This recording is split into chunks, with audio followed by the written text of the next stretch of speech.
మహాకృపయు కనికరము కలిగిన మా కన్న తండ్రి, ఘనమైన ఉన్నతమైన నీ నామమునకు స్తుతులు స్తోత్రములు చెల్లిస్తున్నాం. ఈ చక్కటి సమయంలో మీరు మాతో మాట్లాడడానికి ఇష్టపడుతున్నారు అని మా హృదయాలను నీ వైపు సిద్ధం చేసుకొని నీవు మా కొరకు వ్రాయించిన ఈ పరిశుద్ధ గ్రంథాన్ని మా చేతుల్లోనికి తెచ్చుకొని మా కనుల ముందు పెట్టుకుని ఉండగా నీ ఆత్మ సహాయము చేత లేఖనాలలో ఆశ్చర్యకరమైన సంగతులు చూచినట్లుగా మా మనోనేత్రములు తెరవండి. తండ్రి, దీనుణ్ణి బలహీనుణ్ణి నీ దాసుడనైనా నన్ను బలపరచండి.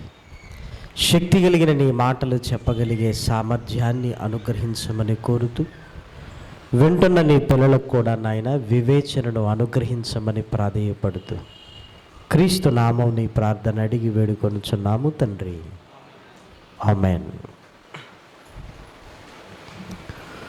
ప్రేమన దేవుని వారలారా, దేవుని మహాకృపను బట్టి, ఆయన ఉన్నతమైన ప్రేమను బట్టి పరలోకమందున్న కన్నతండ్రిని స్తుతిస్తూ క్రీస్తు పేర కృతజ్ఞతాస్తుతులు చెల్లించుచున్నాను. స్థానిక సంఘమైన మీ అందరికీ కూడా క్రీస్తు పేర శుభములు వందనములు తెలియజేసుకుంటూ, పరిశుద్ధ గ్రంథం అనగానే కేవలం మన చేతుల్లో ఉండేది మాత్రం కాదు, అలాగని కొనుక్కొని మన ఇంట్లో పెట్టుకుంటే మంచిది అనుకోవటం కాదు ప్రేమన వారలారా. పరిశుద్ధ గ్రంథాన్ని ఇంట్లో చూసుకొని సంతోషపడేవారు కొద్దిమంది, ఆ పరిశుద్ధ గ్రంథాన్ని అప్పుడప్పుడు దేవాలయానికి పట్టుకొస్తూ ఇదిగో నా చేతుల్లో కూడా ఇది ఉంది అని సంతోషించేవారు మరికొద్ది మంది. ఇక సభలు జరుగుతున్నప్పుడు పోటీ పడి చదివేవారు మరికొద్ది మంది. ఇదిగో అందరికంటే నేనే ముందుగా చదువుతున్నాను అని. ఇదే పోటీ ఇంట్లో ఉంటుందంటారా? కుటుంబం అంతా కలిసి నీకంటే ముందు నేను బైబిల్ చదువుతాను చూడు అని ఈ పోటీ ఇంట్లో ఉండదు. అంటే మనిషి ఏమనుకుంటున్నాడు అంటే, దేవుడిచ్చిన ఈ జీవ గ్రంథంలో నా జీవితం ఉంది, ఇందులోనిది నేను నేర్చుకోవాలి, నా జీవితంలోనికి తెచ్చుకోవాలి అన్న ఆరాటం మనుషులలో కనిపించటం మానేసింది ప్రేమన వారలారా. ఒక పిల్లవాడిని చూడండి, ఒక 2 గంటలు తల్లి కనిపించకపోతే తల్లిని వెతికి వెతికి తర్వాత 2 గంటలకు తల్లి కనపడితే వాడి కళ్ళల్లో మెరుపు కనపడుతుంది ప్రేమన వారలారా, మా అమ్మ కనిపించింది అని. ఎక్కడో దూరదేశంలో ఉంటున్న నాన్న 2 సంవత్సరాల తర్వాత వస్తున్నాడు, అప్పటి వరకు నాన్న గురించి విన్నదే కానీ మా నాన్నను 2 సంవత్సరాల తర్వాత చూస్తున్నాను అని పిల్లలు నిజంగా ఎయిర్పోర్ట్కి వచ్చి ఎలా ఎదురు చూస్తుంటారో తెలుసా? నాన్న కనిపించగానే ఏమండి సెక్యూరిటీ కానీ లేదా తల్లి కానీ ఎవరిని పట్టించుకోకుండా నాన్న దగ్గరికి పరిగెత్తుకొని వెళ్ళిపోతారు ప్రేమన్న వారలారా. నిజంగా దేవుడు కూడా అంత ప్రేమ కలిగిన వాడు. ఈరోజు దేవుడు నాతో మాట్లాడుతున్నాడు అన్న ఆ ఆశ, ఆ ఆనందం ఇదిగో మన కళ్ళల్లో కనబడుతుండాలి. దేవుడి మాటలు విన్న తర్వాత మనకి ఏమనిపించాలో తెలుసా? ఆయనను హత్తుకున్నాను అన్న భావనలోనికి మనం వెళ్ళిపోవాలి ప్రేమన వారలారా. ఒక బిడ్డ తండ్రిని హత్తుకున్నప్పుడు, తల్లిని హత్తుకున్నప్పుడు ఎంత అపురూపంగా అనిపిస్తుంటుందో. తండ్రి, ఈరోజు నీ కౌగిలిలోనికి నేను రావాలి, ఈరోజు నిన్ను నేను హత్తుకోవాలి, ఆ అనుభూతిని నేను చెందాలి అనుకోవాలి ప్రేమన వారలారా.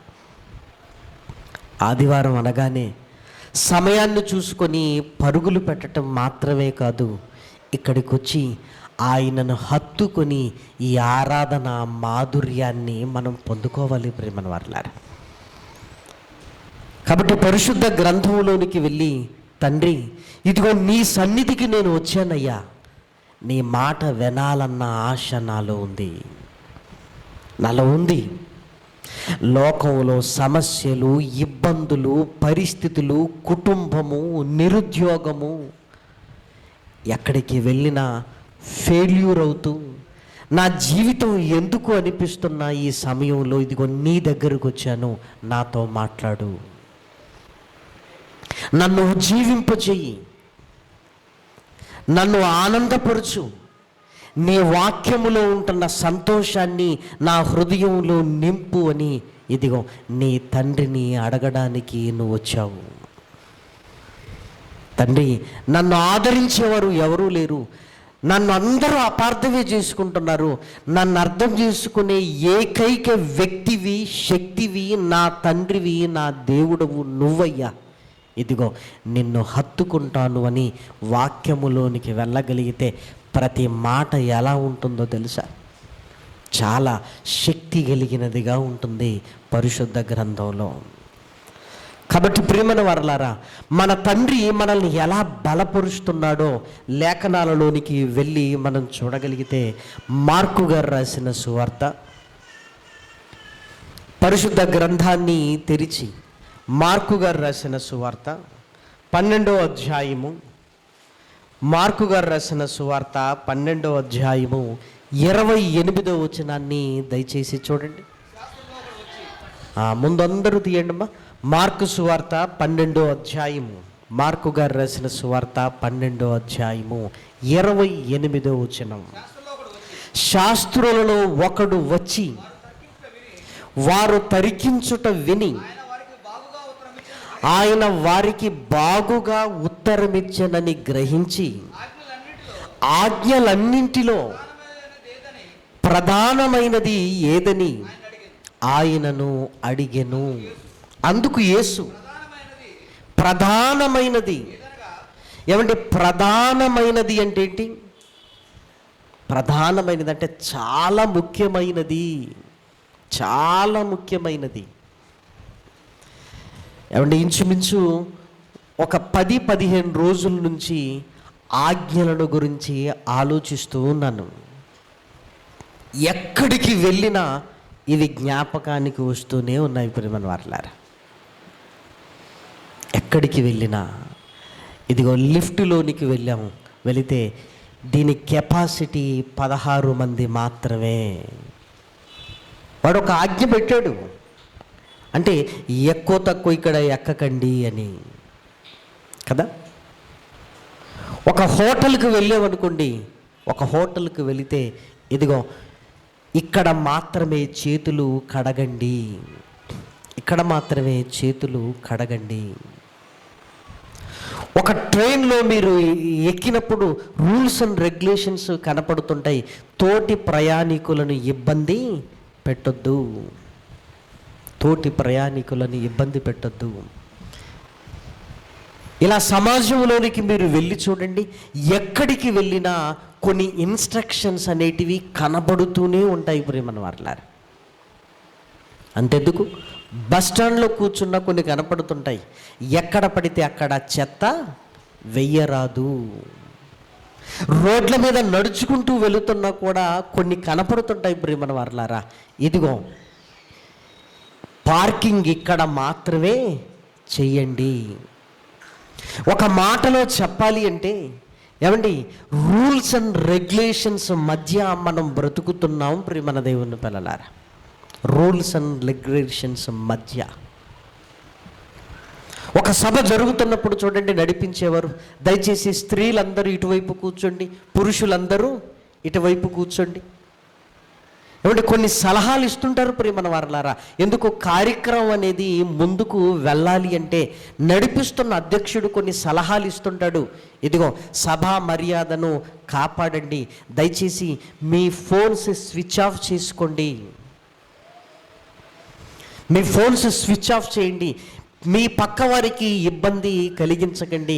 ఇదిగో పిల్లలు ఉన్నప్పుడు వారిని కంట్రోల్లో ఉంచండి, ఎందుకంటే మన పిల్లలు ఇంకొకరిని ఇబ్బంది పెట్టడానికి వీలు లేదు అండి. అంటే చూసారా, ఆజ్ఞలు, సలహాలు, రూల్స్ నాకేమనిపించిందంటే, ఎక్కడికి వెళ్ళినా ఏదో ఒక రూలు కనబడుతున్నప్పుడు ఆ రూల్ను పాటించడానికి ప్రయత్నం చేస్తున్నప్పుడు, ఏమండి, దేవుడివి కేవలం రూల్స్ అండ్ రెగ్యులేషన్స్ కాదు, ఆయనవి ఆర్డర్స్. ఆయనవేంటి? ఆజ్ఞలు. రూల్, నియమము, సలహాలు. ఇదిగో ఇలా చేయండి బాగుంటుంది అని. కానీ దేవుడు రాసినవి ఏమంటే సలహాలు కాదు, ఏదో నియమ నిబంధనలు అన్నట్లుగా కాదు. ఇవి ఆర్డర్స్. అంటే వీటిని ఖచ్చితంగా పాటించి తీరాలి, నా వల్ల కాలేదు అనడానికి వీలు లేదు. చూసారా? రూల్స్ తప్పనిసరి. ఆలోచించండి. అంటే దేవుణ్ణి నమ్ముకున్న మనం ఏమండి ఆజ్ఞలను తప్పనిసరి పాటించాలి. ఇవి ఆర్డర్స్. ఒక శాస్త్రి యేసుక్రీస్తు దగ్గరికి వచ్చాడు.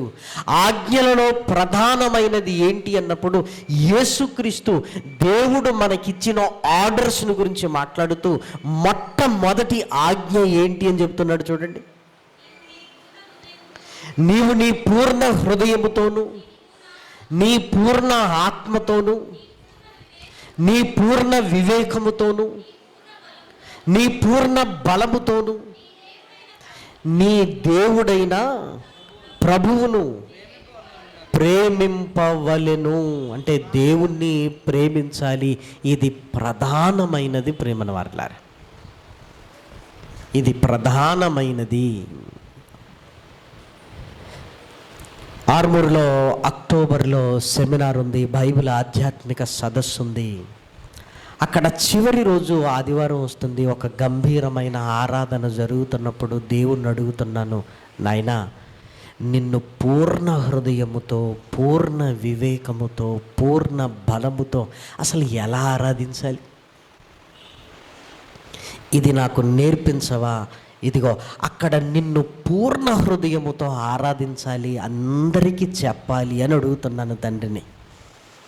ఎందుకంటే ఆరాధన అనగానే మనిషి చాలా చిన్నది అనుకున్నాడు.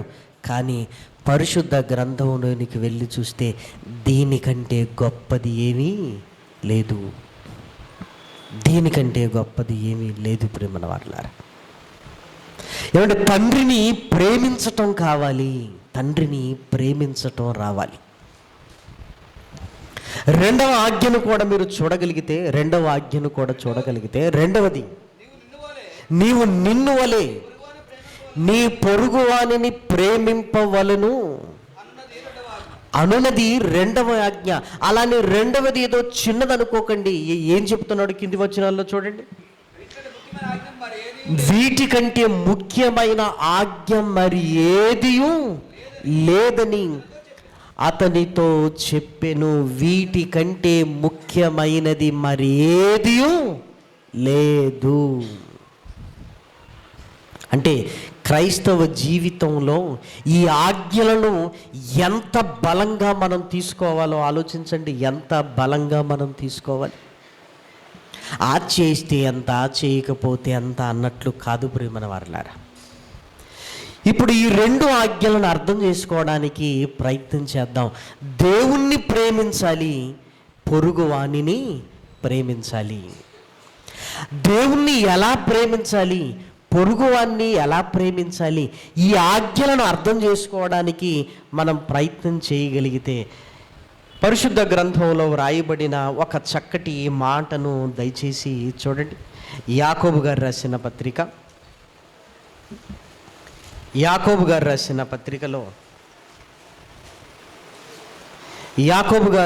పత్రికలో వ్రాయబడిన చక్కటి మాట, రెండో అధ్యాయము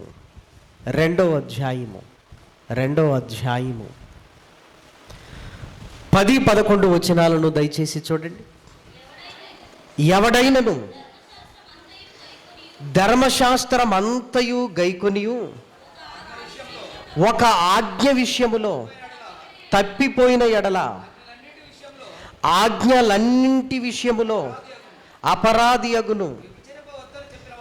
వ్యభిచరింపవద్దని చెప్పినవాడు నరహత్య చేయవద్దనియు చెప్పెను.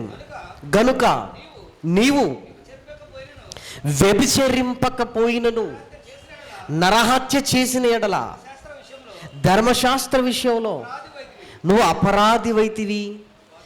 ఎందుకంటే ఆజ్ఞలన్నీ గైకొనాలి అని ధర్మశాస్త్రాన్ని గురించి మాట్లాడుతున్నాడు. ఏదో ఒకటి గైకొని ఒకటి గైకొనకపోతే ఏంటో తెలుసా, నువ్వు ఆజ్ఞలన్నీ గైకొనని వాడవే అని చెప్తున్నాడు. మనం ఇది చదవగానే ఏమనుకుంటామంటే ఇది మనకు కాదు, ధర్మశాస్త్రం అనేది ఇశ్రాయేలీలకు కదా అనుకుంటాం. కానీ ఇప్పుడు గలతీలకు రాసిన పత్రికలోనికి రండి ఒక్కసారి. గలతీలకు రాసిన పత్రిక 5వ అధ్యాయము, గలతీలకు రాసిన పత్రిక 5వ అధ్యాయము 14వ వచనాన్ని దయచేసి చూడండి. ధర్మశాస్త్రం అంతయు నిన్ను వలె నీ పొరుగు వానిని ప్రేమించమను అను ఒక్క మాటలో సంపూర్ణమయ్యున్నది. అంటే నిన్ను వలె నీ పొరుగు వారిని ప్రేమించమన్న మాటను మనం పాటిస్తున్నామంటే దాని అర్థం ఏంటంటే ధర్మశాస్త్రాన్ని అంతటినీ పాటిస్తున్నాం. అంటే నిన్ను వలె నీ పొరుగు వానిని ప్రేమించడంలో ఏమండి అది ఒక్కటే కదా, సింపుల్ కదా అనుకోండి. అందులో ఎంతుంది? ధర్మశాస్త్రం అంతయు అందులో ఉంది. అంటే ఇప్పుడు చెప్పమంటారా, ధర్మశాస్త్రం అంతా పాటిస్తే ఇది చేసినట్టు, ఇది చేస్తే ధర్మశాస్త్రాన్నంతా పాటించినట్లు. ప్రియమైన వారలారా, చూసారా, మనం ఒకే ఆజ్ఞ కదా అని చాలా ఈజీగా తీసుకున్నాం. అది ఒకటిలా లేదు, అందులో చాలా ఉన్నాయి ప్రియమైన వారలారా, చాలా ఉన్నాయి ప్రియమైన వారలారా, చాలా ఉన్నాయి ప్రియమైన దేవుని పిల్లలారా, చాలా ఉన్నవి. కాబట్టి ఈ ఆజ్ఞలను రెండింటిని ఆలోచించగలిగితే చాలా విస్తృతమైన భావం కలిగినవి. ఇవి చెయ్యండి, మీరు చెయ్యకపోండి, పర్వాలేదు అన్నిటివి కాదు. ఇవి ఆర్డర్స్. ఆర్డర్స్ అంటే అర్థం ఏంటి? తప్పనిసరి చేసి తీరాలి. గుర్తుపెట్టుకోండి, తప్పనిసరి చేసి తీరాలి. నా వల్ల కాదు, నేను చెయ్యలేను అనడానికి వీలు లేదు. పరిశుద్ధ గ్రంథం వీటిని ఏం చెప్పిందంటే కట్టడలు అని చెప్పింది. కట్టడలు. కట్టడలు అంటే అర్థం ఏంటి? ఆజ్ఞలు. ఆజ్ఞలు.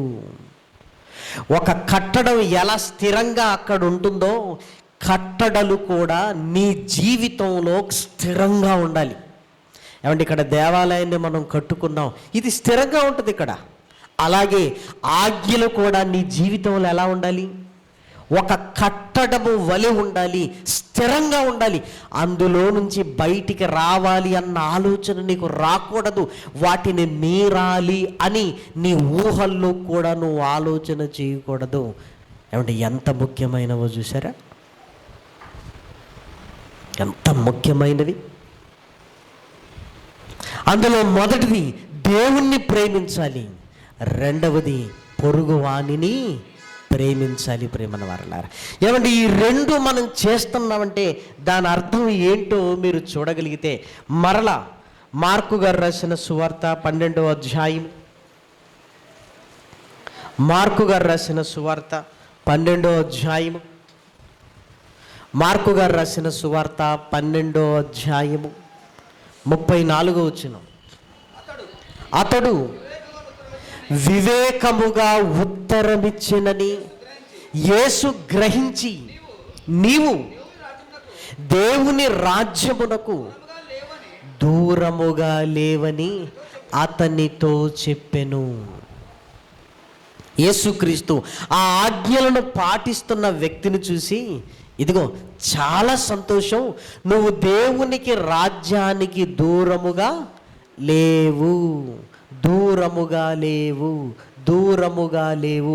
అంటే ఆజ్ఞలను పాటించిన వాడు పరలోక రాజ్యానికి ఎక్కడికి వచ్చాడనమాట? దగ్గరగా వచ్చాడనమాట. ఆజ్ఞలు ఎన్నమాట? 2.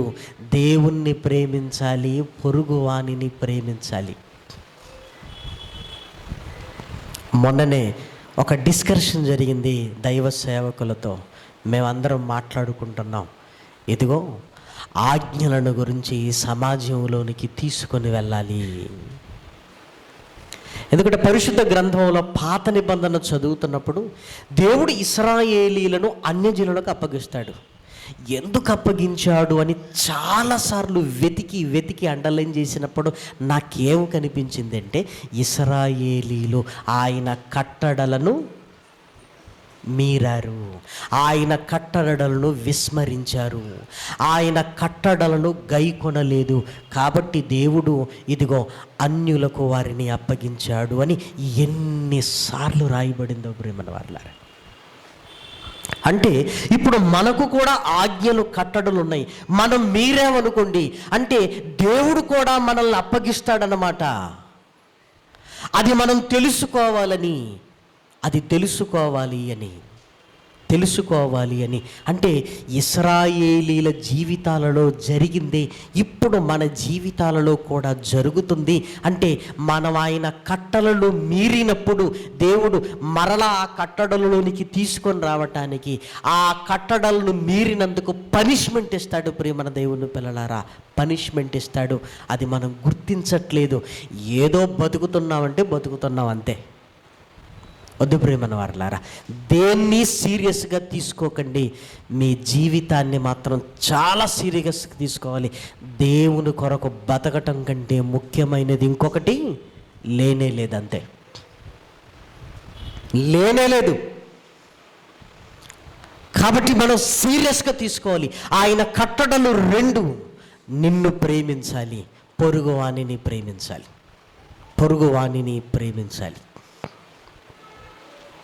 అసలు దేవుణ్ణి ప్రేమించటం అంటే ఏం చెయ్యాలి? పొరుగువాన్ని ప్రేమించటం అంటే నేనేం చెయ్యాలి? ఎందుకంటే ఈ 2 నీ జీవితంలో కనబడుతున్నాయంటే నువ్వు పరలోక రాజ్యానికి దగ్గరగా వచ్చావని అర్థం. ఈ 2 మన జీవితంలో కనబడట్లేదు అనుకోండి, అర్థం ఏంటి? నువ్వు పరలోక రాజ్యానికి చాలా దూరంగా ఉన్నావని అర్థం. అదేంటంటే బాప్తిసం తీసుకున్నాను, రొట్టె ద్రాక్షారసం చేశాను, మీటింగ్ పెట్టాను, అది చేశాను, ఇది చేశానంటే ఇవన్నీ చెప్పొద్దు నువ్వు. అది నీకుండే ఆలోచన.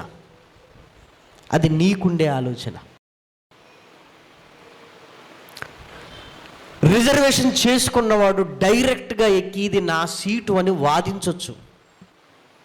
లేనోడొచ్చి నేను డబ్బులు లేవా, నేను ఇవ్వలేనా, తీసుకో ఎంత కావాలని టీసీ అన్నాడు అనుకోండి. టీసీ ఏమంటాడు? ఏం మాట్లాడాడు? ఒకటే అంటాడు, ఏంటి, ముందు ట్రైన్ దిగా అంటాడు, అంతే. అంత బుద్ధున్నోడివి ముందే రిజర్వేషన్ చేసుకో అంటాడు. నా దగ్గర చెప్పకు అంటాడు. నేను కూడా మిమ్మల్ని ప్రేమించి చెబుతున్న మాట, ఆజ్ఞలను గైకొనకుండా మీరెన్ని చేసినా నన్ను ఒప్పించవచ్చు, ఇదిగో మీ వాళ్ళని ఒప్పించవచ్చు, కానీ దేవుణ్ణి ఒప్పించటం మన వల్ల కాదు. ఆయన పాదాల మీద పడ్డా ఒప్పుకోడు. ఒరేయ్, నా మాట వినకుండా మీరు ఎన్ని చేసినా నేను ఒప్పుకోను. ఎన్ని చేసినా దేవుడు ఒక మాట అన్నాడు తెలుసా? నా మాట వినకుండా సౌలు నువ్వు ఎన్ని చేసినా నాకు సంతోషం లేదు అన్నాడు. నా మాట గైకొనకుండా ప్రభువా నన్ను పిలుచుట ఎందుకు? నన్ను ప్రేమించకుండా నీ ఆస్తి అంతటిని బీదల పోషణ కొరకు ఇచ్చినా అది వ్యర్థం. ముందు నా మాటలు నన్ను ప్రేమించాలి అంటున్నాడు. అంటే ఆజ్ఞలను చూసారా ఎంత బలంగా హృదయంలో పెట్టుకోవాలి? ఎంత బలంగా ఆజ్ఞలను గైకొంటున్నావంటే పరలోక రాజ్యానికి నువ్వు చాలా దగ్గరలో ఉన్నట్టు. ప్రియమైన వారలారా, ఆజ్ఞలను విస్మరించి నువ్వు ఎన్ని చేసినా దేవుడికి నువ్వు నచ్చవు. ఆజ్ఞలను విస్మరించి నువ్వు ఎన్ని చేసినా దేవుడు అంగీకరించాడు. ప్రేమన దేవుని పిల్లలారా, కాబట్టి మరి దేవుణ్ణి ప్రేమించటం అంటే ఏం చేయాలి? ఇశ్రాయేలీల జీవితాలలో ప్రియమైన దేవుని పిల్లలారా, భక్తుల జీవితాలలో ఎవరినైనా మీరు చూడండి, మీకు ఓపిక ఉంటే ఇంటికి వెళ్ళి ఒక్కసారి భక్తులందరూ ఎలా బతికారో మీరు చూడండి.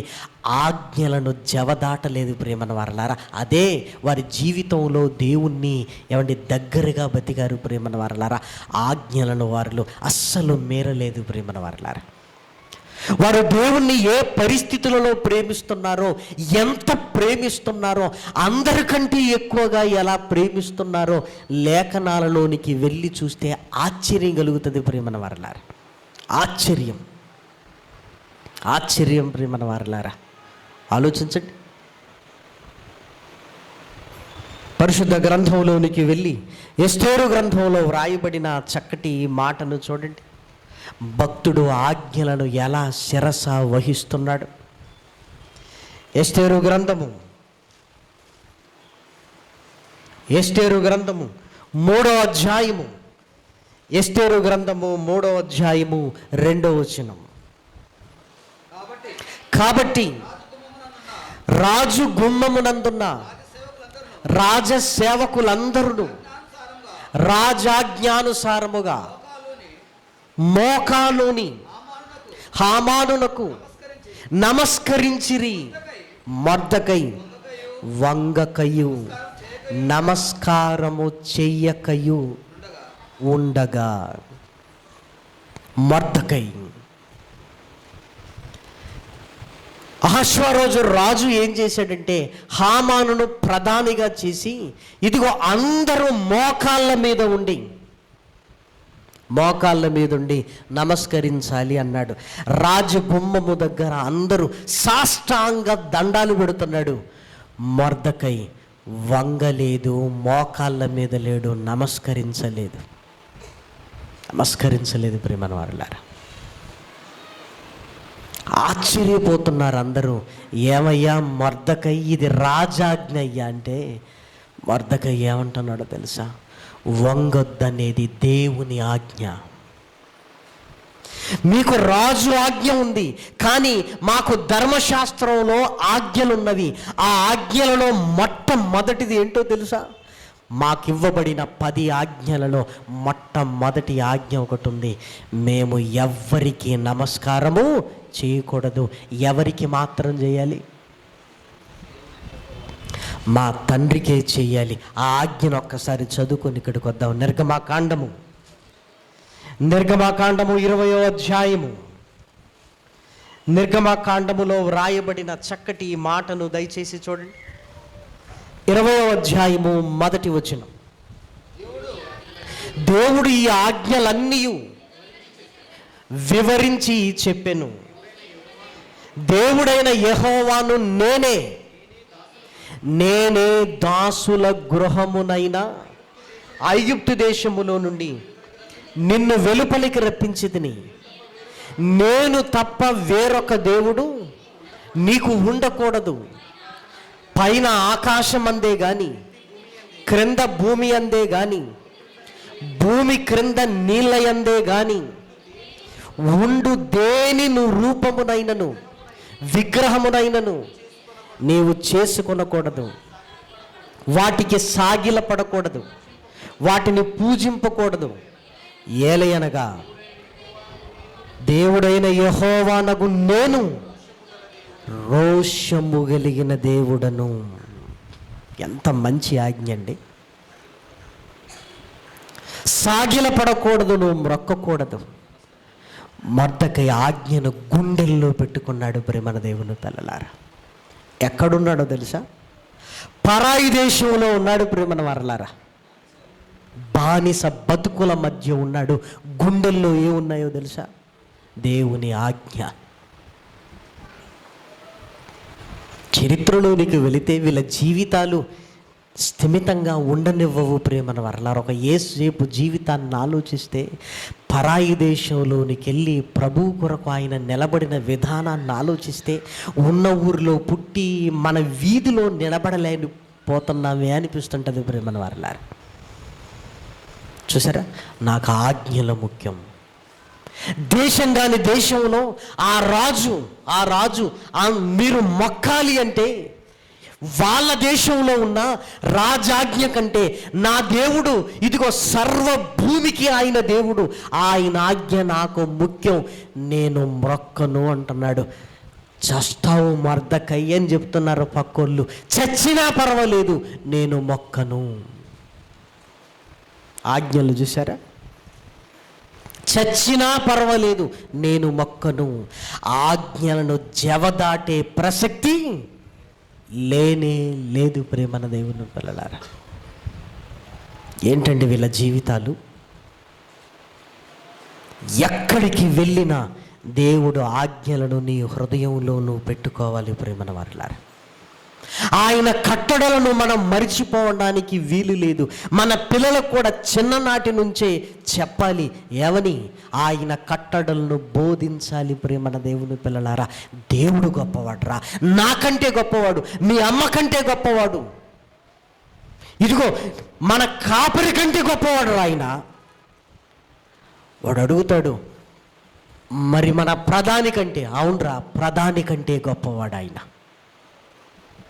మరి అమెరికా అధ్యక్షుడు అంటాడు, ఆయన కంటే గొప్పవాడు.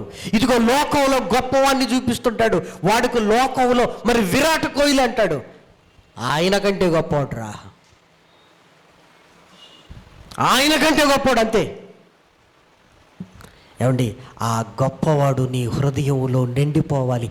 ఆయన తర్వాతే ఏదైనా. నీ భర్త అయినా, నీ భార్య అయినా, నీ పిల్లలైనా, చివరికి నువ్వైనా ఆయన తర్వాతనే. నువ్వైనా. ఎందుకంటే దేవుని కంటే ఎక్కువగా నిన్ను నువ్వు కూడా ప్రేమించుకోవడానికి వీలు లేదు. అది పూర్ణ హృదయముతో ఆయనను ప్రేమించడం. ప్రేమన దేవుని పిల్లలారా, పూర్ణ హృదయముతో. మర్దకై అంటున్నాడు, నాకేమైనా అయితే కాపాడటానికి దేవుడున్నాడు. ఒకవేళ రాజు ఆజ్ఞ విని నేను ఆజ్ఞను మీరితే దేవుడు నన్ను ఏదైనా చేస్తే కాపాడే దేవుడు చెప్పండి. రాజు వచ్చి కాపాడతాడా? ఆల్రెడీ బెల్షస్సర్నే చెవులు మూసి చావగొట్టాడు ఆయన కదా. ఏమంటే మనిషి ఏమైనా నీ మీదకి వస్తే కాపాడడానికి దేవుడు ఉన్నాడండి. దేవుడే మన మీదకి ఎదురు తిరిగాడు అనుకోండి, ఇంకెవరున్నారు? దయ్యంగాడు ఉన్నాడు, వాడు నాకున్నాడు అంటాడా? వాడే నీకంటే ముందు మూలకు కూర్చొని గజగజ వణుకుతుంటాడు. వాడే మూలకు కూర్చొని గజగజ వణుకుతుంటాడు. చూసారా? దయ్యమే దేవునికి గజగజ వణుకుతున్నప్పుడు ఆయనే మన మీదికి లేస్తే నిన్ను కాపాడేవారు ఎవరు లేరు. అందుకే ఆజ్ఞలు అస్సలు మీరటానికి వీలు లేదు. మర్దకై నేను మీరను. అప్పుడు పక్కన కూర్చున్న వాళ్ళందరూ ఏమనుకుంటున్నారంటే, మనతో అలా చెప్తున్నాడు, హామానుతో ఈ విషయం చెప్తే ఏమైపోతాడో చూద్దామని. హామాను గారు, మీరు ఒక విషయం మర్చిపోవట్లేదు, మేమందరం నీకు నమస్కారం చేస్తున్నాం కానీ మర్దకై చేయట్లేదు అన్నాడు. మర్దకై వచ్చి నిలబడ్డాడు. ఇప్పుడు హామాను వచ్చి నిలబడ్డాడు. మర్దకై సరిగ్గా తలకాయ కిందకి వేసుకొని ఉన్నాడు. అంతే. శబ్దం చేస్తున్నాడు, చూస్తాడేమో అని. చూశాడు, మళ్ళా తలకాయ కిందకి వేసుకున్నాడు. హామానుకు రగిలిపోతుంది. దేవుడికి మాత్రం ఎలా ఉంది తెలుసా? నా కొడుకురా నువ్వు, మర్దకై నచ్చావురా, నీ కొరకు నేనేమైనా చేస్తాను. సింహాసనం మీద కూర్చున్న ఆయనకి ఎలా ఉందో తెలుసా? ఇలాంటి వాడురా నాకు కావాలి. హామానుకి ఎలా ఉంది? రగిలిపోతున్నాడు. మనం మనుషులను చూసి దేవుణ్ణి చిన్న చేస్తుంటాం. ప్రేమన వారలారా, మనిషి ఈ రోజుండి మాయమైపోయేవాడు, మట్టిలో కలిసిపోయేవాడు, పురుగులు పట్టేవాడు. దేవుడు గొప్పవాడు. ఆయన కంటే గొప్పవారు ఎవరు లేరు. ఆయన కంటే గొప్పవారు ఎవరు లేరు. ప్రేమన వారలారా, చాలా సంతోషించాడు. ఆజ్ఞలను ఇదిగో ఎంత చక్కగా పాటించాలి. ప్రేమన వారలారా, ఎంత చక్కగా చాలామంది కూలి పని చేసుకునే వాళ్ళు మేము సభలకు వెళుతున్నప్పుడు వాళ్ళు వస్తారు, వచ్చి చెప్తుంటారు, వచ్చి ఏమంటారంటే, అయ్యా ఈరోజు సభ ఉంది కదా, ఈ సభకు మేము రావాలనుకుంటే దుష్టుడు మమ్మల్ని అడ్డగించాడు, మా యజమాని వచ్చి ఖచ్చితంగా ఈరోజు పనికి రమ్మన్నాడు. ఏ రోజని చూస్తే ఆదివారం అయ్యా, మరి దేవాలయానికి మేము రావాలా వద్దా? రావాలి. మరి పనికి రమ్మన్నాడు, డబల్ జీతం ఇస్తానన్నాడు, ట్రిపుల్ జీతం ఇస్తానన్నాడు, పనిలోంచి తీసేస్తారన్నాడు. మరి మీరేమన్నారంటే వాళ్ళు చెప్పే మాట ఏంటో తెలుసా? ఇదిగో నువ్వు కాకపోతే ఇంకొకరు పనిస్తారు, మా దేవుడి దగ్గరికి వెళ్ళకుండా మమ్మల్ని ఆపేది ఎవరు లేరు. మొహం మీదనే చెప్పేశామయ్యా, మొహం మాడిపోయిందయ్యా. ఒక కూలి వాడుకున్న మనసు చూసారా? 500కు కకృతి పడడు, ఆ 1000 రూపాయలకు కకృతి పడడు. ప్రేమన వారలారా, కకృతి పడడు. చాలామంది నా జీవితంలో చూశాను. ఏమండి, తాళం వేస్తుండగానే బంధువులు వస్తారండి. అప్పుడు ఏం చేస్తాం మనం? ఆ దేవుడు ఏంది, మళ్ళీ ఆదివారం పోవచ్చులే. ఇప్పుడు ముఖ్యమైన వాళ్ళు ఎవరు? వచ్చిన వాళ్ళు, రా లోపల రా, మళ్ళీ తాళం తీసారా, టీ పెట్టినా, చాయ్ పెట్టినా, థమ్స్అప్ తాగుతావా, కూల్ డ్రింక్ తాగుతావా? కొంతమంది ఉంటారండి, మేము ఆరాధనకి వెళుతున్నామండి, తాళం తీసుకొని ఇంట్లో ఉండండి, వచ్చిన తర్వాత అన్నీ చూసుకుందాం. ఊరిని వీళ్ళేంద్ర బాబు అంటారు. దయచేసి ఏమనుకోకండి, దేవుని కంటే ఎక్కువగా మేము ఎవరిని ప్రేమించొద్దు, ఇది మా ఆజ్ఞ. చెప్పగలవా? ఈసారి చెప్పి చూడు. చెప్పాలి. నాకు దేవుని కంటే ముఖ్యమైనది ఏది లేదు. మొన్న ఒక కుర్రోడండి చాలా బాధపడుతూ ఫోన్ చేశాడు. ఏంటో తెలుసా అన్నయ్య, మేము మెసేజ్లు విన్న తర్వాత ఆదివారపు ఆరాధన గురించి నేను కనెక్ట్ అయ్యాను. పోటీ పరీక్షలు ఎప్పుడు ఏ రోజు పెడుతున్నారు? ఆదివారమే పెడుతున్నారన్నా. ఆరాధన నేను వెళ్ళలేకపోతున్నాను అన్నాడు. నేనేమన్నాడు, నీ కొరకే సాయంకాలపు ఆరాధనలు కూడా జరుగుతాయి తమ్ముడు, అక్కడికి వెళ్ళన్నాను. కొన్ని చోట్ల సాయంకాలం కూడా ఎందుకు పోగొట్టుకోవాలి? రాత్రి అయితే కాదు కదా పరీక్ష, రాత్రి ఉంటుంది పరీక్ష. ఏ పట్టుదలతోనైతే నువ్వు ఉన్నావో అదే పట్టుదలతో ఉండాలి. దుష్టుడు రకరకాలుగా శోధిస్తాడు, నువ్వు ఆరాధన మాత్రం మిస్ అవ్వడానికి వీల్లేదు. పరీక్ష రా, బయటికి రా, ఎక్కడెక్కడ సండే ఆ ఈవినింగ్ జరుగుతుందో ఆలోచించి అక్కడికి వెళ్ళు. నీ తండ్రిని ఆరాధించడానికి నిన్ను ఆపేదెవడు? సంతోషంతో అలాగైతే వెళ్తానన్నా అంటున్నాడు. అంతే. మర్దకైన చూడండి ప్రేమన వారలారా, పరాయి దేశంలో బానిసగా బతుకుతూ ఆజ్ఞలను మాత్రం గుండెల్లో పెట్టుకున్నాడు. ప్రేమన దేవుని పిల్లలారా, ఎంత గొప్ప విషయం. అందరితో చెప్తున్నాడు, ఏమండి మీరు ఆజ్ఞలు పాటించకపోతే ఏమవుద్దండి అని పక్కోళ్ళు అడిగారు మర్దకైని. మర్దకై ఏమంటున్నాడంటే, ఒరేయ్ నువ్వు ఈజీగా అడిగావురా, కానీ మా పితరులు ఆజ్ఞలు పాటించకపోయేసరికి దేవుడు తండ్రి తగిలేస్తే ఇక్కడ పడ్డామరా మేము. అక్కడ మేము ఉంటే ఇక్కడికి వచ్చేవాళ్ళం కాదు, ఆజ్ఞలను పాటించనందుకే ఇక్కడికి వచ్చాం. ఇక్కడ కూడా వచ్చి ఆజ్ఞలు పాటించట్లేదు అనుకోండి, ఇక్కడి నుంచి ఎక్కడికి పోతామో కూడా తెలియదు. ఏమంటే దేవుడు అంత సీరియస్ అవుతాడా? అవును. దేవుని కొరకు నిలబడ్డాడు. జరిగిందేంటో మీ అందరికీ తెలుసు.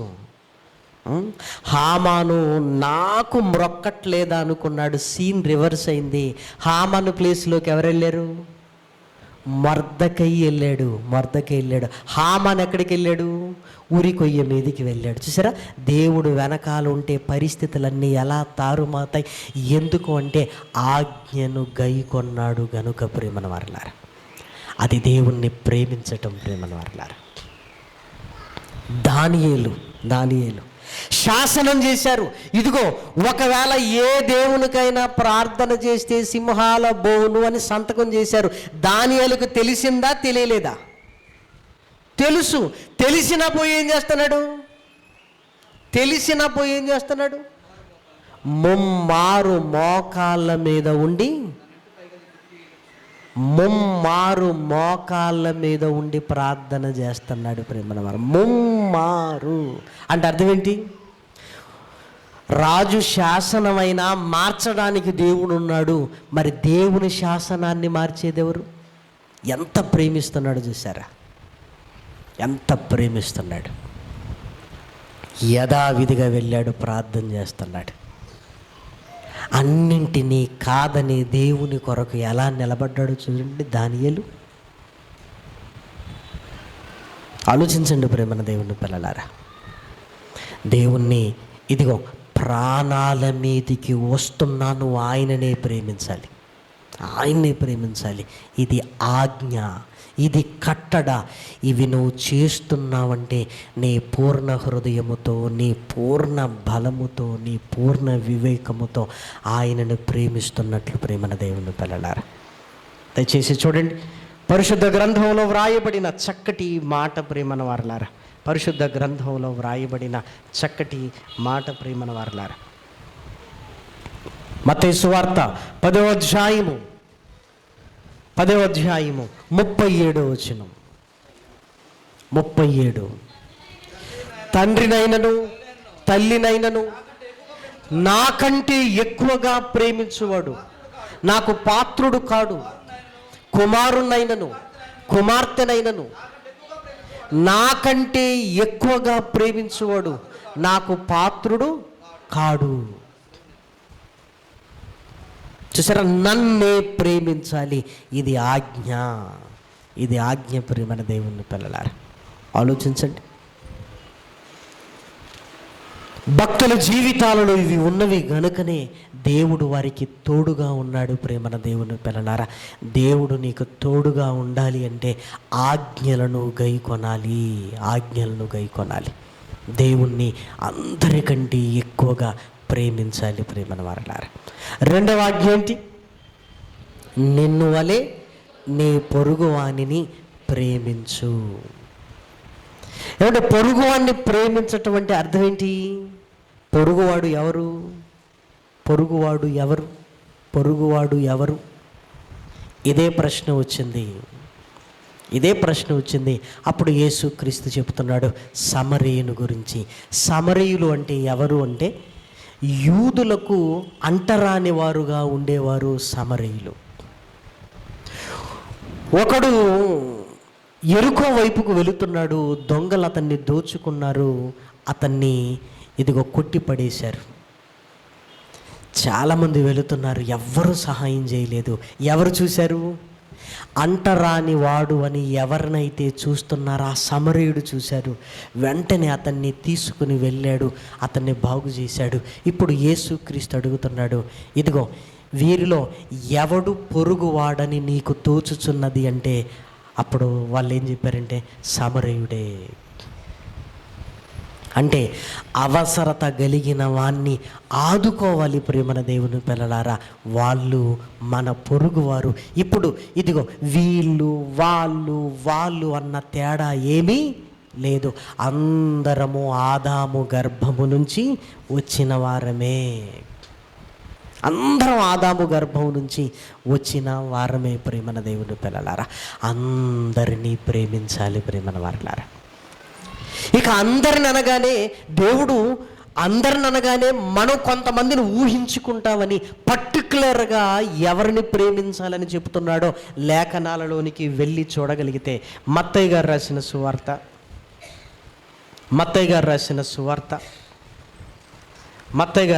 సువార్తలో వ్రాయబడిన చక్కటి ఈ మాటను మీరు చూడగలిగితే 5వ అధ్యాయము 43వ వచనం. నీ పొరుగువానిని ప్రేమించి శత్రువులను ద్వేషించమని ఒకప్పుడు పాత నిబంధన గ్రంథంలో చెప్పబడిన మాట మీరు విన్నారు కదా. ఇప్పుడు నిన్ను వలె నీ పొరుగువాన్ని ప్రేమించటం అంటే అది కాదు. ఇప్పుడు ప్రేమించటం అంటే ఏంటో చెబుతూ నేను మీతో చెప్పున్నది ఏమనగా, మీరు పరలోకమందున్న మీ తండ్రికి ఇదిగో కుమారులై ఉండునట్లు ఎవరు తండ్రికి కుమారులు అవుతారంటే ఎవరైతే శత్రువులను ప్రేమిస్తారో వారే తండ్రికి కుమారులు. నేను ప్రేమించను అంటే నువ్వు కొడుకువి కానే కాదు, నువ్వు కూతురువి కానే కావు. అందులో అనుమానం ఏమీ లేదు. మనం కొన్నింటిని జ్ఞాపకం పెట్టుకున్నాం. బాప్తీసం తీసుకున్నాం కదా, దేవుని కొడుకుని అయిపోయాను అన్నాడు. శత్రువును ప్రేమించట్లేదు కనుక నువ్వు దేవుని కొడుకు కాకపోయావు. చూసారా? నేను మీతో చెప్పున్నది ఏమనగా, మీరు పరలోకమందున్న మీ తండ్రికి కుమారులై ఉండునట్లు మీ శత్రువులను ప్రేమించుడి, మిమ్మల్ని హింసిస్తున్న వారి కొరకు ప్రార్థన చేయుడి. ఆయన చెడ్డవారి మీదను మంచివారి మీదను తన సూర్యుని ఉదయింపజేసి నీతిమంతుల మీదను అనీతిమంతుల మీదను తన వర్షమును కురిపించుచున్నాడు అని, ఇదిగో మీ కన్న తండ్రి ఇలా చేస్తున్నాడు, మీరు ఆయన పిల్లలైతే ఖచ్చితంగా ఇలా చెయ్యాల్సిందే అంటున్నాడు. నేను చెయ్యను అంటే నువ్వు నా కుమారుడివి కాదు, అంటే నువ్వు ఆజ్ఞలను మీరుతున్నావు అంటే ఇదిగో ఆయనకు కోపాన్ని కలిగిస్తున్నావు ప్రేమన వారలారా. ఆయనకు కోపాన్ని నువ్వు కలిగిస్తున్నావు. నిన్ను వలె నీ పొరుగువానిని ప్రేమించాలి. ఇది ఒక్కసారి రాయబడిన మాట కాదు ప్రేమన వారలారా. రోమీయులకు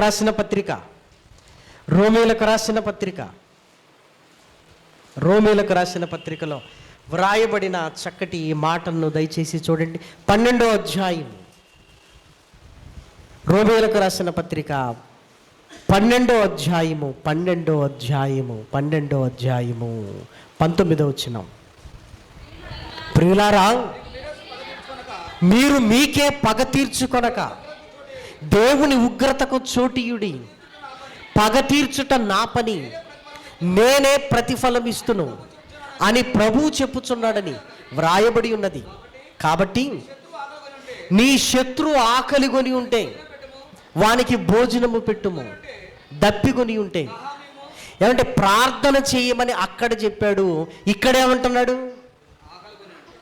ప్రార్థన మాత్రమే కాదు, నువ్వే భోజనం పెట్టాలి, నువ్వే దప్పిక తీర్చాలి అన్నాడు. ఎందుకన్నాడు? మీరు ఆలోచించండి. ఎందుకన్నాడు అంటే ఇదిగో, ఎవ్వరి మీద శత్రుత్వము పగ ప్రతీకారాలతో రగులొద్దు. మనం దేవుడు చెప్పాడు కదా, హింసిస్తున్న వారిని కొరకు కూడా ప్రార్థన చేయమన్నాడని ఒక్క 1 వీక్ చేసి చూడండి. ఎందుకు చేయమన్నాడు మీకు అర్థమవుద్ది. అలా చేస్తుండగానే ఆ శత్రుత్వం అంతా పోయి వాళ్ళతో ఏమండి పర్వాలేదులే అంటే అన్నారులే, పోనీలే అనుకుంటాం ప్రేమన దేవుని పిల్లలారా. ప్రార్థన చేస్తున్నప్పుడు ఆ శత్రుత్వం అనేది మనలో ఉండదు ప్రేమన వారలారా, మనలో ఉండదు ప్రేమన వారలారా. చూసారా? ఇంకా కాస్త ముందుకు వెళితే ఏమంటున్నాడో చూడండి. ఇంకా కాస్త ముందుకు వెళితే యోహాను గారు రాసిన పత్రికలో వ్రాస్తున్న చక్కటి మాట ప్రేమన దేవుని పిల్లలారా. యోహాను గారు రాస్తున్న పత్రిక, మొదటి పత్రిక 4వ అధ్యాయము 20వ వచనం. ఎవడైనను నేను దేవుణ్ణి ప్రేమించుచున్నానని చెప్పి తన సహోదరుని ద్వేషించిన ఎడల వాడు అబద్ధికుడగును.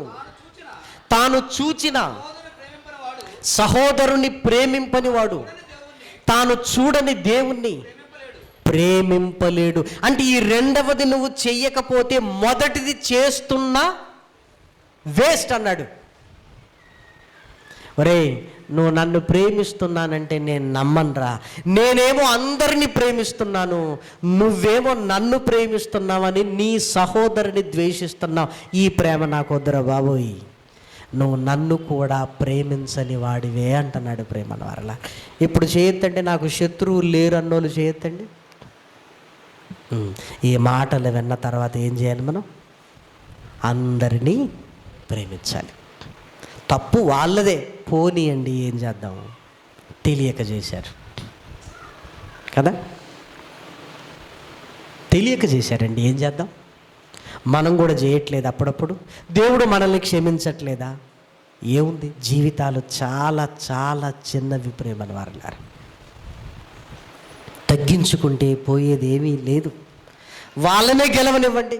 నా దగ్గర కూడా చాలామంది వచ్చి మాట్లాడుతుంటారు. నేను ఒకటి అంటారు, ఒరే బాబు నీదే రైట్ రా, నీదే రైట్, ఓకే, కానీ నాదే తప్పు, కానీ ఏం చేద్దాం?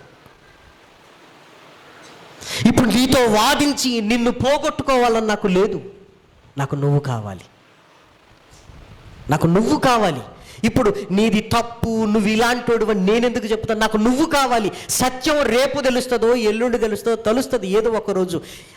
వాక్యము కొరకు నువ్వు నేను కొట్టుకొని సాధించేదేముంది? నువ్వు నా గురించి మాట్లాడాలి, నేను నీ గురించి మాట్లాడేది, అంతెందుకు? కలిసి ఉందాం. సరే నీదే రైట్లే, ఓకే, కానీ ఓకేనా? ఓకే. తర్వాత వస్తారు, అన్న ఆ రోజు మీరు చెప్పింది ఆలోచించాను, రైట్ అనిపించిందంటే, తమ్ముడు దేవుడు నీకు అనుగ్రహించాడు, ఇందులో మనదేముంది? కానీ ప్రేమ కలిగి ఉండాలి. ఏమండి, శక్యమైతే సమస్త మనుషులతో ఏముండమన్నాడు? అందరితో సమాధానాన్ని కలిగి ఉండాలి. గొడవలు పడద్దు ప్రేమన వారలారా. దేవుడు అంటున్నాడు, ప్రార్థన చేయన్నాడు, భోజనం పెట్టన్నాడు. ఇదిగో చేయకపోతే నువ్వు నన్ను కూడా ప్రేమించట్లేదు అన్నాడు. ఇంకా ముందుకు వెళితే ఏమంటున్నాడో తెలుసా? దయచేసి చూడండి. యోహాను గారు రాసిన మొదటి పత్రిక, యోహాను గారు రాసిన మొదటి పత్రిక 2వ అధ్యాయము 7వ వచనం. ప్రియులారా, మొదట నుండి మీకున్న పూర్వపు ఆజ్ఞనే గాని క్రొత్త ఆజ్ఞను నేను మీకు వ్రాయుటలేదు. ఈ పూర్వపు ఆజ్ఞ మీరు వినిన వాక్యమే, మరియు క్రొత్త ఆజ్ఞను మీకు వ్రాయుచున్నాను. చీకటి గతించుచున్నది, సత్యమైన వెలుగు ఇప్పుడు ప్రకాశించుచున్నది గనుక అది ఆయన యందు మీ యందును సత్యమే. వెలుగులో ఉన్నానని చెప్పుకొనుచు తన సహోదరుని ద్వేషించువాడు ఇప్పటి వరకు చీకటిలోనే ఉన్నాడు. నువ్వేమో యేసుక్రీస్తు రక్తంలో కడగబడ్డాను అని నువ్వు అంటున్నావు, కానీ ఆయన ఏమంటున్నాడు? వాడు ఇప్పటికీ చీకటి అంటే పాపములోనే ఉన్నాడు. చూడండి 10వ వచనం. తన సహోదరుని ప్రేమించువాడు వెలుగులో ఉన్నవాడు, అతని యందు అభ్యంతర కారణము ఏదియూ లేదు. తన సహోదరుని ద్వేషించువాడు చీకటిలో ఉండి చీకటిలో నడుచుచున్నాడు. చీకటి అతని కన్నులకు గ్రుడ్డితనము కలగజేసెను గనుక తానెక్కడికి పోవుచున్నాడో అతనికి తెలియదు. తానెక్కడికి పోవుచున్నాడో అతనికి తెలియదు. పరలోకానికి వెళుతున్నాను అనుకుంటుంటాడు, కానీ ఎక్కడికి వెళుతున్నాడు?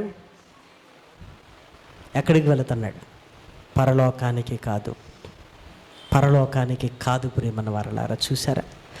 ఇప్పుడు సహోదరుని ద్వేషించి నేనెందుకు నరకానికి వెళ్ళాలి? నాకు కావలసింది ద్వేషం ఇది కాదు, పరలోకం. నాయనా, నీ పక్కోడిని ప్రేమిస్తే నీకు పరలోకాన్ని ఇస్తానన్నప్పుడు ప్రేమిద్దాం.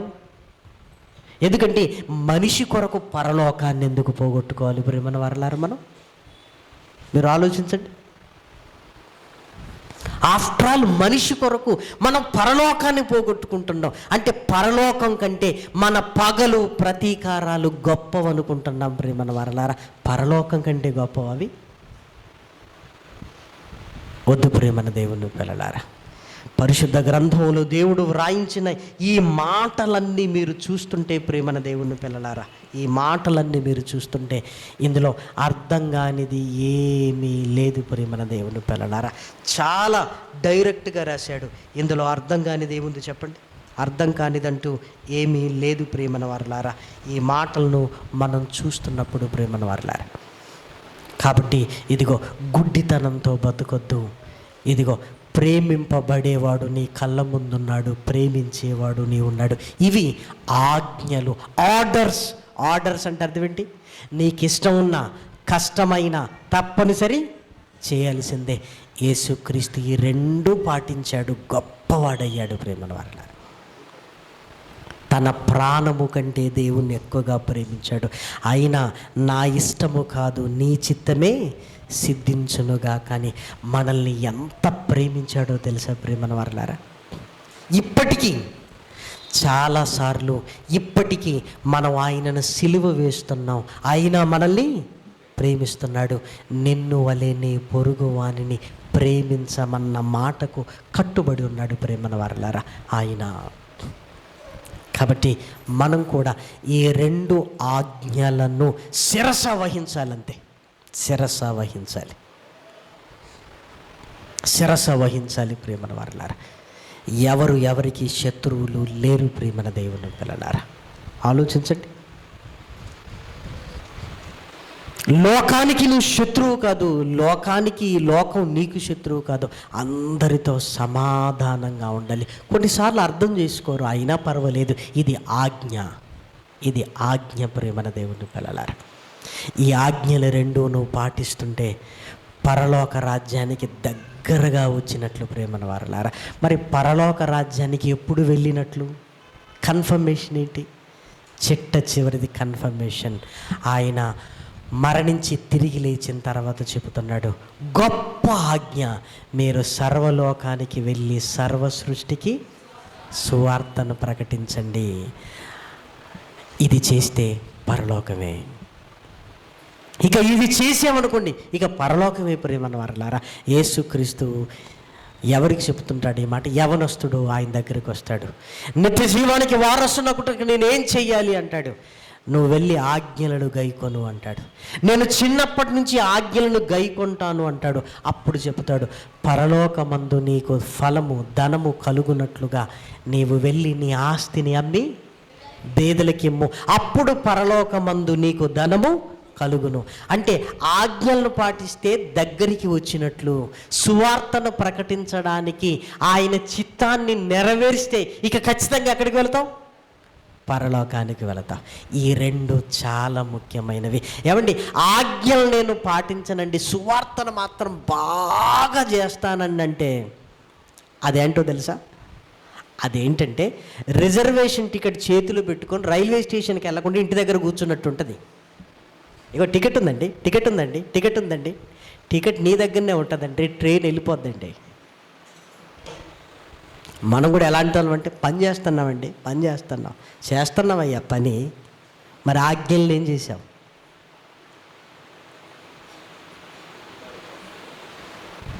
మనం చెడిపోయి లోకాన్ని బాగు చేయాల్సింది ఏమీ లేదు. తాగుబోతాడు వెళ్ళి ఇంకో తాగుబోతున్నా మానేయరా అన్నాడు అనుకోండి, బాబా మానేస్తాను అంటాడా? ఏమంటాడు? ముందు నువ్వు మానేవా, నాకు చెప్తున్నావు అంటాడు. అంతే. ఈ ఆజ్ఞలలో ఉన్నప్పుడు పవిత్రత మనలోనికి వస్తుంది. అప్పుడు దేవుని పని చేయాలి. పవిత్రత మనలోనికి వస్తుంది ప్రేమన వారలారా. ప్రేమ మనలోనికి వస్తుంది ప్రేమన వారలారా. ఆ ప్రేమ ఉన్నప్పుడు ఎదుటివాన్ని ఎలా సంపాదించుకోవాలని ఆరాటపడుతుంటాం. ప్రేమ లేనప్పుడు ఎదుటివారిని కించపరుస్తాం. వాడిని కించపరిస్తే వాడు దేవుని దగ్గరికి ఎందుకు వస్తాడు చెప్పండి? ఎందుకు వస్తాడు? మళ్ళీ చెబుతున్నాను ప్రేమన వారలారా, నిన్ను వలె నీ పొరుగువాన్ని ప్రేమించమన్న ఆజ్ఞలలో ప్రేమన వారలారా ధర్మశాస్త్రం అంతా ఉంది ప్రేమన వారలారా. అదేదో చిన్నదనుకుంటున్నారేమో, చాలా కష్టమైంది ప్రేమన వారలారా. ప్రేమించి చూడండి, చాలా కష్టమైంది ప్రేమన వారలారా. అవి మన జీవితాలలోనికి రావాలి. ఇవన్నీ ఆజ్ఞలను పాటిస్తుంటే దగ్గరకు వస్తాం. సువార్త ప్రకటిస్తున్నప్పుడు ఇక పరలోకానికి వెళ్ళిపోతాం ప్రేమన వారలారా. ఆలోచించండి. కాబట్టి ముందు ఆజ్ఞలన్నిటివి వెరీ వెరీ ఇంపార్టెంట్. పరలోక రాజ్యానికి దగ్గరికి చేర్చేటివి, పరలోక రాజ్యానికి నిన్ను తీసుకుని వెళ్ళేది యేసుక్రీస్తు మనందరికీ ఇచ్చిన గొప్ప ఆజ్ఞ, గ్రేట్ కమిషన్ అన్నారు. అదేంటంటే సర్వలోకానికి వెళ్ళి సర్వ సృష్టికి సువార్తను ప్రకటించండి. అది ఆ తర్వాత ప్రేమన వారలారా. అది కూడా మనం చేయగలిగితే పరలోక రాజ్యంలోనికి మనం వెళతాం ప్రేమన వారలారా. నా తండ్రి చిత్త ప్రకారము చేయువాడే పరలోకములోనికి ప్రవేశించును అని లేఖనాలు చెబుతున్నాయి ప్రేమన వారలారా. కాబట్టి యేసుక్రీస్తు ప్రేమను చూస్తున్నాం మనం. ప్రభు వల్లలో మనం కూడా సమాజాన్ని ప్రేమించాలి. ఇదిగో యేసుక్రీస్తు తండ్రి కొరకు ఈ భూమి మీద ఎంత త్యాగమైపోయాడో ఆయన సిలువలో కనపడుతుంది. మనము కూడా దేవుణ్ణి ప్రేమిస్తూ పొరుగువానిని ప్రేమించి చిన్న జీవిత కాలంలో ప్రేమను వారలారా దేవునికి దగ్గరవుతూ ఆ మహాలోకాన్ని పొందుకొనగలిగే స్థితి దేవుడు మనకివ్వాలి. కాబట్టి ఆజ్ఞలను తూచా తప్పకుండా పాటించాలి ప్రేమను వారలారా. దయచేసి ఆలోచించండి. లోకంలో అన్ని చోట్ల రూల్స్ అండ్ రెగ్యులేషన్స్ ఉన్నాయి, వాటిని పాటిస్తున్నాం ప్రేమను వారలారా. ట్రాఫిక్ సిగ్నల్ రెడ్ పడగానే ఏం చేస్తున్నాం? మనం ఆగుతున్నాం. బైబిల్లో చాలాసార్లు రెడ్ పడుతుంది కానీ నువ్వు ఆగట్లేదు. ఒక మనిషి పెట్టిన రంగులను చూసి ఆగుతున్నావు, మరి దేవుడు పెట్టిన ఆజ్ఞలను చూసి ఎందుకు ఆగట్లేదు? అక్కడ గ్రీన్ పడగానే వెళ్ళిపోతున్నావు, ఇక్కడ కూడా ఇదిగో గ్రీన్ పడుతుంది, ఒరే ఇది చేయరా వెళ్ళురా అంటున్నాడు, ఆగిపోతున్నాం ప్రేమను వారలారా. నీ కళ్ళ ముందున్న రంగులకున్న విలువ ఆయన అక్షరాలకు లేవా? మనుషులు హోటల్లో, రైల్వే స్టేషన్లో, బస్ స్టాండ్లలో, లిఫ్టులలో, ట్రైన్లలో రాసుకున్న వాటికి ఉన్న విలువ దేవుడు రాసిన పరిశుద్ధాత్మ ప్రేరణతో రాసిన వీటికి విలువ లేదా? చెప్పండి ప్రేమను వారలారా. లేదు. వీటికే విలువ ఉంది అంటే ఈ విలువ మన జీవితానికి తెచ్చుకోవాలి. ఆ ఆజ్ఞలను తప్పనిసరి మనం పాటించాలి ప్రేమను వారలారా. తప్పనిసరి పాటించాలి ప్రేమన దేవుని పిల్లలారా. ఆలోచించండి. దేవుణ్ణి హత్తుకొని బ్రతకగలిగే స్థితి మన జీవితాలలోనికి రావాలి ప్రేమన వారలారా. ప్రార్థన చేసుకుందాం. మహాకృపయు కనికరము కలిగిన మా కన్న తండ్రి, ఘనమైన నీ నామమునకు స్తుతులు స్తోత్రములు చెల్లిస్తున్నా. తండ్రి, మీరు మాతో మాట్లాడారు నాయన. నీకంటే ఎక్కువగా ఏ మనిషిని, ఏ వస్తువును నాయన తండ్రి ప్రేమించొద్దు నాయన. తండ్రి, మా హృదయములో నువ్వే నాయన ప్రతిష్ఠించమని మిమ్మల్ని ప్రాధేయపడుతున్నాం. మా కళ్ళ ముందున్న వారందరికీ సమాధానముగా ఉండి అందరినీ ప్రేమించి నాయన మాకివ్వబడిన చిన్న జీవిత కాలంలో నాయన నీ దగ్గరికి రాగలిగే భాగ్యాన్ని మాకు అనుగ్రహించండి. మమ్మల్ని శత్రువులుగా భావిస్తున్న వారిని దీవించండి తండ్రి. మమ్మల్ని నిందిస్తున్న వారిని చల్లగా, వారిని వారి కుటుంబాలను నాయన వర్ధిల్ల చేయండి నాయన.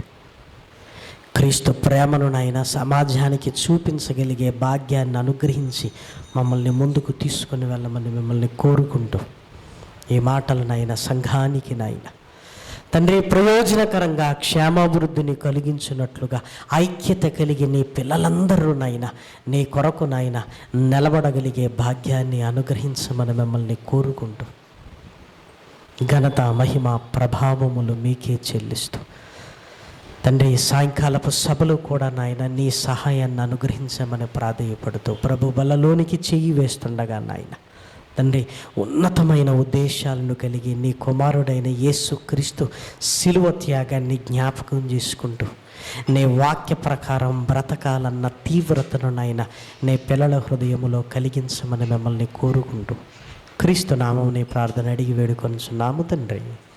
ఆమేన్.